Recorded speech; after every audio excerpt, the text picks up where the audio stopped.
Hello friend, आप सबका स्वागत है हमारे यूट्यूब चैनल पे। पिछले एपिसोड में हम लोगों ने देखा था कि मोराव को कुछ लड़के बुली कर रहे थे, तभी यांचे वहां पर आता है और उसे एक जोरदार पंच मार देता है। अब आगे स्टोरी चालू होती है और हमें दिखाया जाता है कि यांचे के एक जोरदार पंच के वजह से वह लड़का उड़ते हुए जाके दीवार में धंस जाता है। उसकी यह हालत देख के एक बंदा कहता है, सीनियर ब्रदर क्यू यांग, आप ठीक तो है ना? कौन बंदा है जिसने हमारे सीनियर ब्रदर क्विंग यांग के ऊपर अटैक किया? हम लोग उसे जिंदा नहीं छोड़ेंगे, चलो सभी मिलके इसके ऊपर अटैक करते हैं। ऐसे कहते हुए एक बंदा यांचे के ऊपर तलवार चला देता है। यांचे उसे डॉज कर देता है। उसे डॉज करता हुए देख के वह बंदा कहता है, धत तेरे की, यह मेरे अटैक से बच गया। वह सोचता है कि शायद इसने ऐसे ही डॉज कर दिया होगा मेरा पहला अटैक। वह फिर से यांचे के ऊपर अटैक कर देता है, लेकिन यांचे उसके तलवार को अपने हाथों से ही तोड़ देता है और उसके पेट में एक जोरदार लात मार देता है। उस वजह से वह जमीन पर गिर जाता है और उसके साथ ही उसके मुंह में से खून आने लगता है। यांचे कहता है, तुम लोग तो उसके स्लेव हो, तुम मेरा मुकाबला बिल्कुल भी नहीं कर पाओगे। अगर तुम लोगों ने ऐसी गलती दोबारा की तो मैं तुम्हें जिंदा नहीं छोड़ूंगा। यह देख के दूसरा लड़का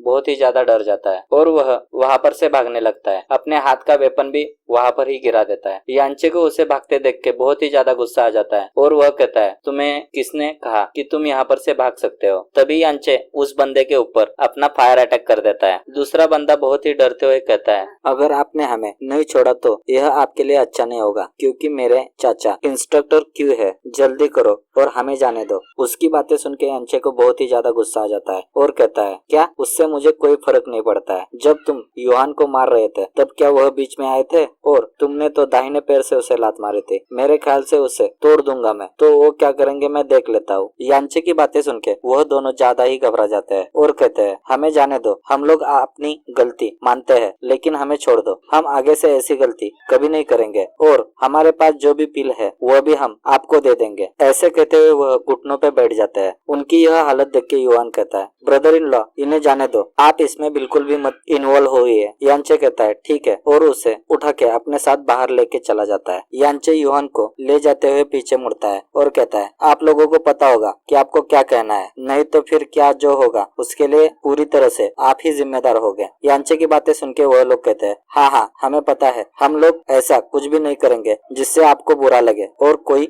तकलीफ हो। यांचे कहता है, हाँ यह तुम हमेशा ध्यान में रखो, भले ही मैं इनर डिसेबल होने के लिए मुझे प्रॉब्लम हो जाए, लेकिन मुझे कोई भी इस तरह से हैरेस नहीं कर सकता है। ऐसे कहते हुए यांचे और योहान बाहर चले आते हैं। बाहर आने के बाद योहान यांचे से कहता है, ब्रदर इन लॉ, ऐसा नहीं है कि मैं आपसे कुछ छुपाना चाहता था, लेकिन आप कल्टीवेशन कर रहे थे, लेकिन मेरे वजह से आप किसी मुश्किल में पड़े ऐसा मुझे बिल्कुल भी नहीं लग रहा था, इसलिए मैं यह सारी बातें आपको नहीं बताने वाला था। और योहान थोड़ा घबराते हुए कहता है, आगे से मैं ऐसी गलती नहीं करूंगा, मेरे को कोई प्रॉब्लम आ गया तो मैं आपको जरूर बताऊंगा। यांचे उसे चिल्लाते हुए कहता है, वह बातें छोड़ दो, आज से तुम अपने कल्टीवेशन पे पूरा ध्यान देना, इसमें मुझे कोई भी लापरवाह नहीं दिखनी चाहिए। चलो मैं आपकी वेन को चेक कर लेता हूँ। ऐसे कहते हुए यांचे योहान की वेन चेक कर लेता है और मन में सोचता है कि योहान की प्रोफाउंड वेन बहुत ही स्ट्रॉन्ग हो गई है। ऐसा हो सकता है कि योहान की प्रोफाउंड वेन इंपीरियर वेन होगी, जैसा कि मुझे मास्टर ने बताया था, लेकिन इसे एक्टिवेट होने के लिए ज्यादा ट्रेस और एम्पियर बनने की इच्छा शक्ति होनी चाहिए। अगर कोई बंदा इसे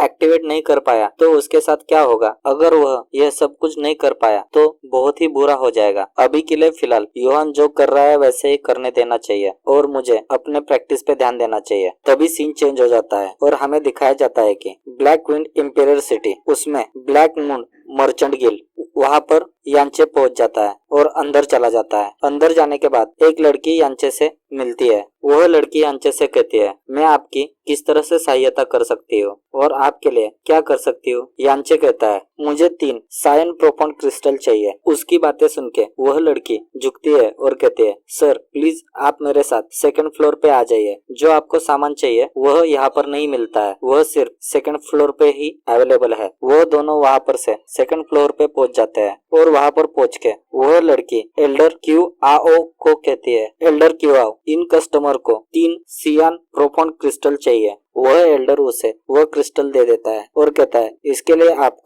लिए आपको 9 प्रोपोन कॉइन देने पड़ेंगे। यांचे कहता है ठीक है और उन्हें वह देता है और वह क्रिस्टल ले लेता है। तभी वह लड़की कहती है कस्टमर आपको कुछ और चाहिए। यांचे वहां पर से आगे बढ़ रहा था, तभी उसे कुछ दिखाई देता है और वह बहुत ही खुश होते हुए कहता है यह डिवाइस फ्लेमिंग ब्लड क्रिस्टल, इसकी प्राइस क्या है। यह बात सुन के वह एल्डर बहुत ही शॉक हो जाता है। तभी यांचे कहता है आप इसे बेचना चाहते हो तो मैं उसे जरूर खरीदूंगा। एल्डर थोड़े घबराते हुए कहता है आपको कैसे पता चला कि इसके अंदर क्या है, आपने इसे खोला तक नहीं फिर भी आपको पता चला। यांचे कहता है हाँ मैंने इससे पहले भी यह चीज देखी है इसीलिए मुझे पता चला। उसकी बात सुन के वह एल्डर बहुत ही खुश हो जाता है और वह चीज उसे दिखाने लगता है। हंसते हंसते कहता है कि मुझे नहीं लगा था कि आप जैसा कोई बंदा इसे इतनी आसानी से जान लेगा। इसके अलावा आप कोई फायर कल्टीवेशन वाले भी नहीं है, फिर भी आपको यह चीज क्यों चाहिए थी। यह सारी बातें छोड़ दो, फिर भी इसकी प्राइस 600 पर्पल प्रोपोन कॉइन है, क्या आप इसे खरीदना चाहते हैं। यांचे अपना गोल्ड कार्ड निकाल लेता है और उस एल्डर से कहता है क्या मुझे ब्लैक मर्चेंट गिल्ड को बताने की जरूरत है कि मैं यह चीज कहाँ पे यूज करने वाला हूँ और किस लिए। उसका वह कार्ड देख के वह एल्डर बहुत ही शॉक हो जाता है क्योंकि यह कार्ड किसी भी ऐसे के पास नहीं होता है कि उसकी औकात बहुत ही कम हो। यांचे क्या करेगा, वह खरीदेगा क्या नहीं और वह क्या था, इसी सस्पेंस के साथ हमारा यह एपिसोड यहाँ पे खत्म हो जाता है। अगर आपको हमारा एक्सप्लेनेशन अच्छा लगे तो चैनल को लाइक करें, सब्सक्राइब करें। Thank you for watching this video.